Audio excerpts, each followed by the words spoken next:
안녕하세요. 오늘 묵상 오늘은 사사기 9장 46절부터 57절 말씀 보도록 하겠습니다. 네, 이제 쿠데타 이야기 마지막 부분입니다.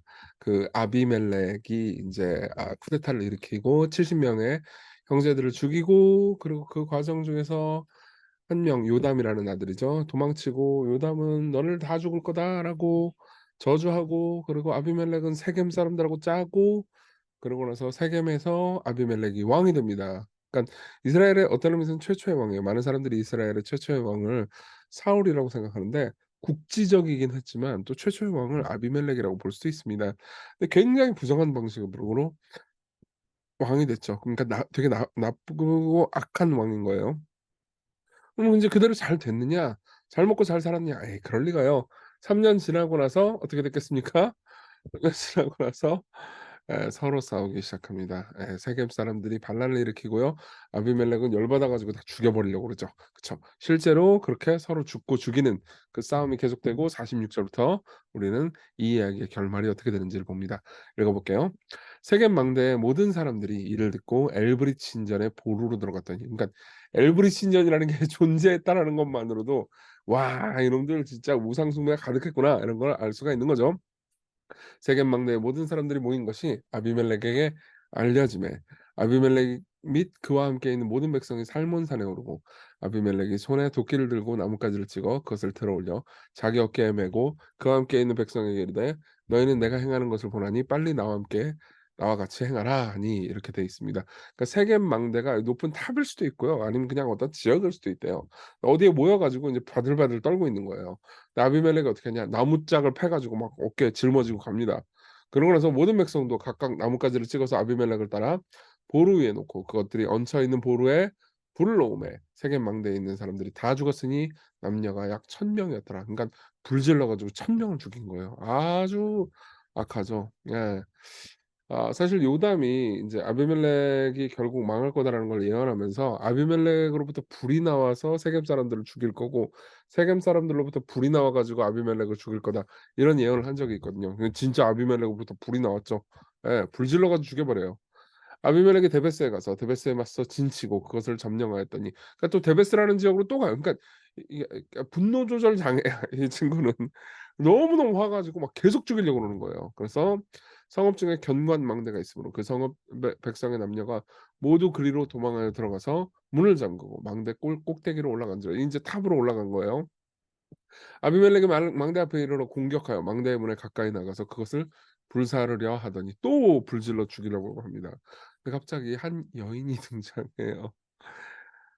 13절, 한 여인이 맷돌 윗짝을 아비멜렉의 머리 위에 내려 던져 그의 두개골을 깨뜨리니, 한 여인이 너무 무서워 가지고 아무거나 던진 거예요. 근데 맷돌이 우리나라 맷돌은 겁내 크잖아요. 근데 이제 팔레스타인의 맷돌은 그렇게 크지 않아요. 여인이 이렇게 들 수 있는 한 요만한 크기의 윗짝을 야 던진 거예요. 근데 아비멜렉은 아마 겨누지도 못했을 거야. 그냥 왁 던졌는데 하나님의 섭리로 그건 쭉 돌아가 가지고 아비멜렉의 두개골을 핑 하고 날아가는 거죠.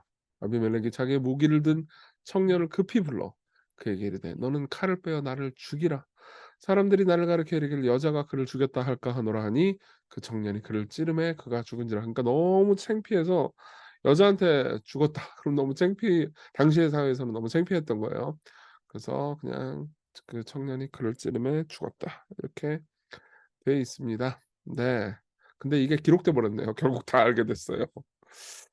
이스라엘 사람들이 아비멜렉이 죽은 것을 보고 각각 자기 처소로 떠났더라. 아비멜렉이 그의 형제 70 명을 죽여 자기 아버지에게 행한 악행을 하나님이 이같이 갚으셨고, 또 세겜 사람들의 모든 악행을 하나님이 그들의 머리에 갚으셨으니, 자, 둘 다 죽었죠? 그렇죠?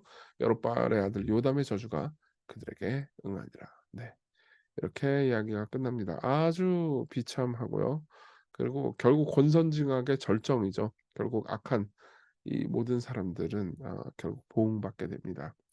자, 이걸 적용해 봅시다. 첫째, 심판에 관해서, 계속해서 심판에 관해서 우리가 묵상하고 있는데요. 우리가 오늘 생각할 건 심판이 반드시 임한다는 겁니다. 하나님께서 하신 예언은 반드시 성취될 거예요. 이미 요담의 예언한 걸 기억하시는지 모르겠어요. 요담이 9장 20 절에 이렇게 예언을 했거든요. 아비멜렉에게서 불이 나와서 세겜 사람들과 밀로의 집을 살을 것이요. 그쵸. 실제로 그렇게 됐죠. 아비멜렉이 불 질러 가지고 막 세겜 사람들이 많이 죽었습니다. 1,000명 이상 죽었어요. 그리고 세겜 사람들과 밀로의 집에서도 불이 나와 아비멜렉을 살릴 것입니다. 근데 여기서 불이라고 번역된 단어는 애쉬라는 단어인데요. 이게 여자를 가리키는 이샤라는 단어하고 이게 단어 생김새가 되게 비슷해요. 발음도 비슷하죠. 예. 그러니까 이제 언어 유희죠. 예. 그러니까 세겜 사람들로부터 나오는 불은 한 여인이 던진 맷돌 윗짝이었습니다. 되게 허무하게 죽었죠. 예. 이렇게 죽을 줄 상상이나 했겠습니까 아비멜렉이. 예. 하나님의 섭리는 그리고 하나님의 심판은 이런 식으로 반드시 이루어집니다. 제가 이 약간 그런 얘기를 좀 하나 해 드릴게요. 2016 년에 10월 달에 이런 설교를 한 적이 있어요. 하나님의 심판은 반드시 임하고 모든 이렇게 숨겨져 있던 것은 반드시 드러날 겁니다. 완전 범죄는 없을 겁니다. 마지막 날 심판 때 하나님께서 모든 걸 드러내실 거예요. 이렇게 얘기를 한 적이 있어요, 설교 때. 근데 이렇게 얘기를 했죠. "악은 완전하게 숨긴 바 됨이 없이 드러날 것이다.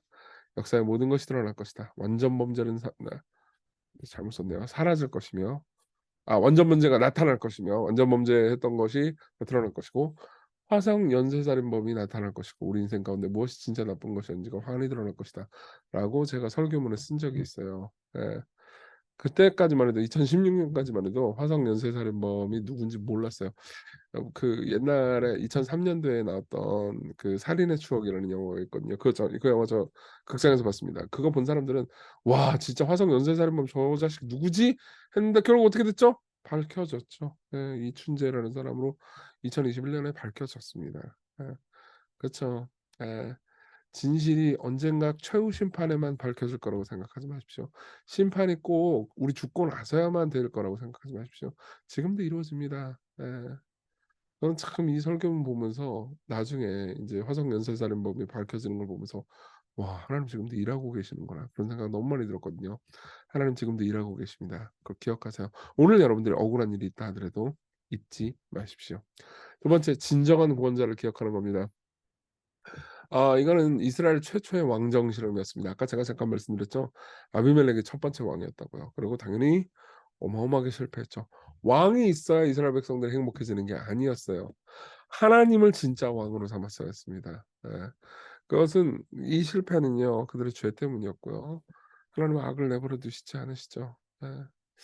하나님은 결국 심판과 진노로 이 모든 것을 갚으시는데요. 왜냐하면 그분이 정의로운 분이기 때문입니다. 그분은 정의롭고 공정한 분이세요. 악을 내버려 두시지 않을 겁니다.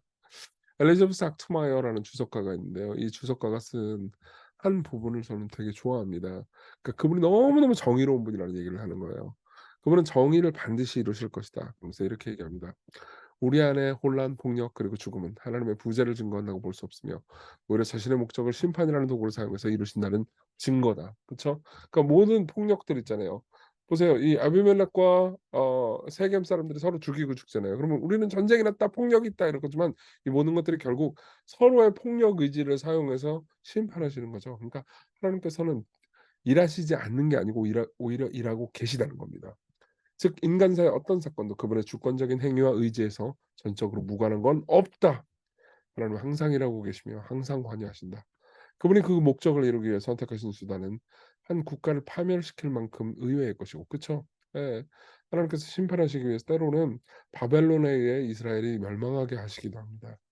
근데 또 어느 정도로 대단하냐 그분의 정의에 대한 그분의 의지는요. 그분께 특별한 한 분을 십자가 위에서 피를 흘리게 할 만큼 이해하기 어려운 것이다. 무슨 말이죠? 십자가를 가리킵니다. 네. 그분은 정말 정의를 원하시기 때문에 우리 죄를 내버려 두실 수 없습니다. 근데 우리를 너무 사랑하시기 때문에 우리를 지옥으로 보내시기를 원치 않으셨어요. 어떻게 하셨죠? 하나님의 아들이 우리 죄를 대신 지고 죽게 하심으로써 정의를 성취하시고 또 사랑을 성취하셨죠. 우리 같이 기도합시다. 이걸 생각하면서요. 반드시 모든 것이 드러나리라는 믿음을 붙들고 살게 해 주십시오. 늘 하나님 앞에서 하나님 다 보고 계십니다. 그런 마음 가지고 살게 해 달라고. 그리고 나를 나 자신으로부터 구원해 주시는 주님 우리의 마음을 밝혀 주시고 예수님께서 정의를 이루시기 위해서 결국 십자가에서 죽으셨다는 걸 생각하며 그분이 나를 사랑하신다는 걸 생각하면서 오늘도 복음 붙들고 살게 하소서. 같이 기도합시다.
기도하겠습니다. 은혜로우신 주님, 우리가 결국 모든 것이 드러나리라는 믿음을 가지고 하나님 앞에서 오늘을 살게 하소서. 우리가 은밀히 행하는 것도 하나님께서 보고 계시고, 우리가 당한 억울함도 하나님께서 보고 계시고, 결국 정의가 이루어지리라는 것을 십자가를 보면서 다시 한번 확신하는 오늘이 되게 하소서. 예수님 이름으로 기도했습니다. 아멘. 네, 오늘 하나님 앞에서 하루를 사는 그런 즐거운 하루 됐으면 좋겠습니다.